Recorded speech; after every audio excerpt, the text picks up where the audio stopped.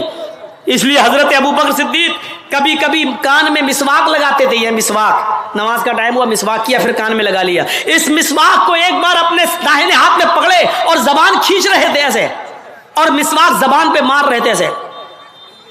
حضرت عمر نے کہا یہ کیا کر رہے ہو؟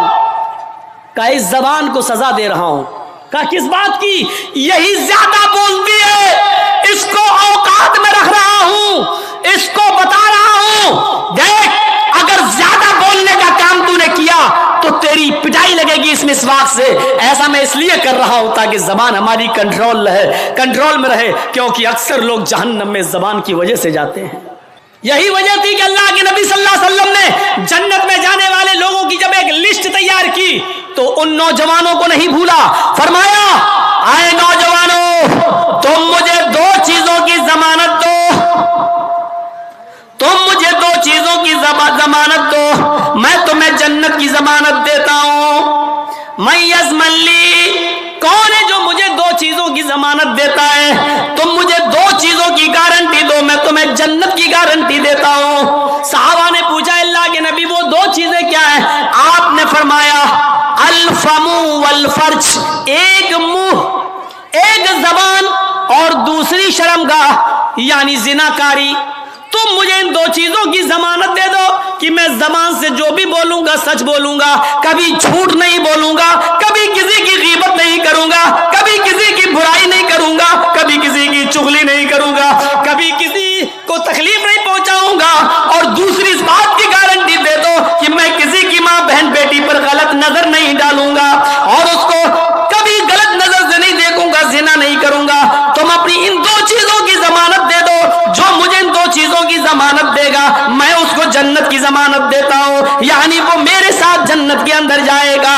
زبان کی وجہ سے اکثر لوگ جہنم میں جاتے ہیں، اور دوسری شرمگاہ زناکاری کی وجہ سے جہنم کا شکار ہوتے ہیں لوگ۔ تو میرے پیارے ساتھیوں اللہ کے رسول بہت کم بولا کرتے تھے، اور کم بولنے کا حکم بھی دیا کرتے تھے کہ لوگوں ضرورت کے تحت بس بولو، زیادہ مت بولو۔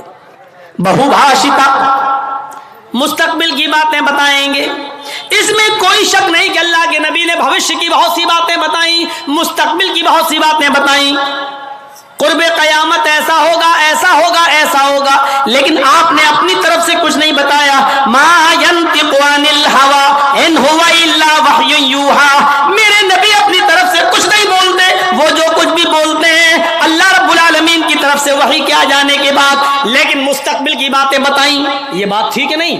دیکھیے اللہ کے نبی نے 1400 سال پہلے فیوچر کی یہ بات بتائی تھی جو آج حرف بحرف ثابت ہو رہی ہے۔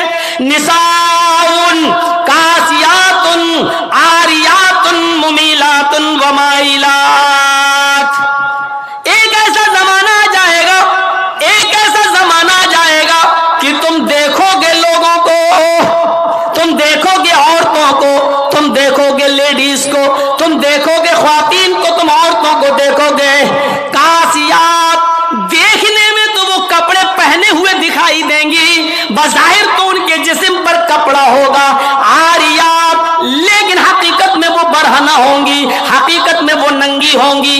کپڑا تو پہنیں گی لیکن کپڑا پہننے کے باوجود وہ ننگی ہوں گی، وہ برہنہ ہوں گی۔ آج ان کے کپڑے دیکھ لو، چھوڑیے شادیوں کا حال، جلسے میں آنے والیوں کو دیکھ لو، عید اور بقرعید کے دن عورتوں کے پہناوے دیکھ لو، اور اپنی جوان بچیوں کو دیکھ لو جن کی عمر 10 سال سے بڑی ہے۔ یاد رکھیے گا 10 سال سے بڑی لڑکی کے اوپر پردہ فرض ہو جاتا ہے۔ 10 سال سے بڑی لڑکی کا پھر سر کا ایک بال بھی کسی غیر مرد کو نہیں دکھنا چاہیے۔ ہماری نظروں میں بہت معمولی بات ہے، چھوٹی ہے۔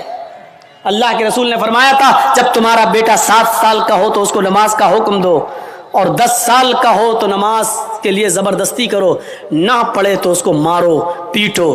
10 سال کے بعد قرآن و حدیث کے سارے احکام نافذ ہو جاتے ہیں۔ آج کل 10-11 سال کی لڑکیاں بالغ ہو رہی ہیں، ٹی ویوں پر سیریل ایسے آ رہے ہیں، موبائلوں میں ایسی ایسی واہیات چیزیں یوٹیوب وغیرہ پر، فیس بک پر آ رہی ہیں کہ ان کو دیکھ کر ہماری لڑکیاں جو کبھی 16-17 سال میں بالغ ہوتی تھیں آج 11-12 سال کی عمر میں بالغ ہونے لگی ہیں، اور یعنیت پھیل چکی ہے، شرم و حیا طاق پر رکھی جا چکی ہے۔ ورنہ تصور کیجئے ایک کپڑا جو جسم سے چپکا ہو، آپ کے پیروں سے چپکا ہوا ہو، اور وہ کپڑا آپ کے گھٹنے اور ران سے ہوتے ہوئے آپ کی کمر تک آئے، جس کو آپ لیگی کہیں، اور اس کے اوپر ایک کرتی پہن لی جائے، اور اس طریقے سے مارکیٹ میں بازار میں شاپنگ کی جائے، ایسی عورت کو آپ کی نظر میں فیشن پرست کہا جا سکتا ہے، لیکن محمد الرسول اللہ کی نظر میں یہ لڑکی، یہ عورت ننگی ہے، ننگی ہے، ننگی ہے۔ یہ کپڑے اے بھیا جس کو جانا ہو جلدی جاؤ یہاں سے، اور جس کو اٹھنا ہو ابھی اٹھ جاؤ، ڈرامہ کر کے رکھ لیا ہے، اور بھی ابھی جس کو جانا ہو چلے جاؤ، ابھی بعد میں نہیں اٹھنے دوں گا، چاہے پیشاب یہی نکل جائے، جائیے ابھی نکل جائیے جس کو جانا ہو۔ عاریات ہماری نظروں میں فیشن پرست ہیں، لیکن اللہ کے رسول نے ایسی عورتوں کو کیا کہا؟ ننگی۔ میں نے نہیں کہا، پوچھو ان علماء سے عاریات کا مطلب کیا ہوتا ہے۔ کاسیات کپڑے پہنیں گی، عاریات لیکن ننگی ہوں گی، ایسی عورتوں کے بارے میں کہا ہے ننگی ہوں گی۔ یہ ہاف آستینوں کے کپڑے یہاں چل رہی ہے، یہ کھلا ہوا ہے، ساڑیاں چل رہی تو ایسی کہ یہاں تک کا بلاؤز پہنے ہوئے ہیں، یہ کھلا ہے، پیٹ کھلا ہوا ہے، اور جو چند برقعے اب چل بھی رہے ہیں بہار بنگال میں، پہلے تو چلتے نہیں تھے، تو اب برقعوں میں بھی ڈیزائن چلنے لگی ہے، کڑے ہوئے برقعے، ڈیزائن دار برقعے۔ اب ایک بات بتائیے، برقعے کو آپ ایک تو ڈیزائن دار بنا رہے ہیں، اور دوسرا جب عورت یا لڑکی جب برقع اوڑھتی ہے تو سینے پر پھول بنا دیے ہیں آپ۔ یہ بتائیے یہاں پھول بنانے کی کیا ضرورت تھی؟ جب وہ پہنتی ہے تو پھول سینے پر، اور وہ لڑکی نے یہ برقع خریدا کیوں؟ اس کا مطلب کیا ہے کہ وہ بھی اس لیے خرید رہی ہے تاکہ میرے پھولوں پر نظر، یہ سننا پڑے گا، تمہیں نہیں تمہارے باپ کو بھی سننا پڑے گا، جب تک میں اس کرسی پر ہوں، یہ اتھارٹی، یہ پاور مجھے اسلام نے دیا ہے، سننا پڑے گا۔ کیوں خریدا ہے اس نے یہ برقع؟ یو پی سائڈ میں آ جاؤ، لکھنؤ کے برقعے دیکھ لو، بمبئی کے دیکھ لو، حیدرآبادی برقعے دیکھ لو، قسم خدا کی اب برقعے نہیں رہ گئے، اب 60 سال کی بڈھی بھی اوڑھ لے تو ایسا لگتا ہے جیسے وہ 18 سال کی لڑکی جا رہی ہے۔ یہ برقعے ایک بار سچا واقعہ ہے، 60 65 70 سال کی بڑھیا ایسا ہی برقع اوڑھ کے چہرہ چھپا کے جا رہی تھی، دھیرے دھیرے، بھائی بڈھی تھی وہ دھیرے دھیرے چل رہی تھی، تو ایک لڑکا اس کا پیچھا کرنے لگا، 20-22 سال کا لڑکا اس بڈھی کا پیچھا کرنے لگا، کیونکہ جو سوچنے لگا برقع اتنا خوبصورت ہے تو برقعے کے اندر کتنا خوبصورت مال ہوگا، برقعے والی کیسی ہوگی، اس کا پیچھا کرنے لگا۔ بڑھیا دھیرے دھیرے چل رہی، لڑکا سمجھ رہا مجھے لفٹ دے رہی، میری وجہ سے دھیرے دھیرے چل رہی، جبکہ وہ اپنی کمزوری کی وجہ سے دھیرے دھیرے چل رہی۔ بڑھیا سمجھ گئی کہ لڑکا میرا پیچھا کر رہا ہے، تو تھوڑی دور چلنے کے بعد اس نے اپنا نقاب کھولا اور اپنی تتلاتی زبان میں بولی، بیٹا۔ لڑکے کا تو موڈ خراب ہو گیا، کم بخت میرا تو معاملہ ہی گڑبڑ ہو گیا، بیٹا تو میرا پیچھا کیوں کر رہا ہے، میں تو تیری اماں کی عمر کی ہوں۔ لڑکے کو بھی غصہ آ گیا، کہتی بھاگ، میں اپنے لیے نہیں اپنے ابا کے لیے ڈھونڈ رہا ہوں۔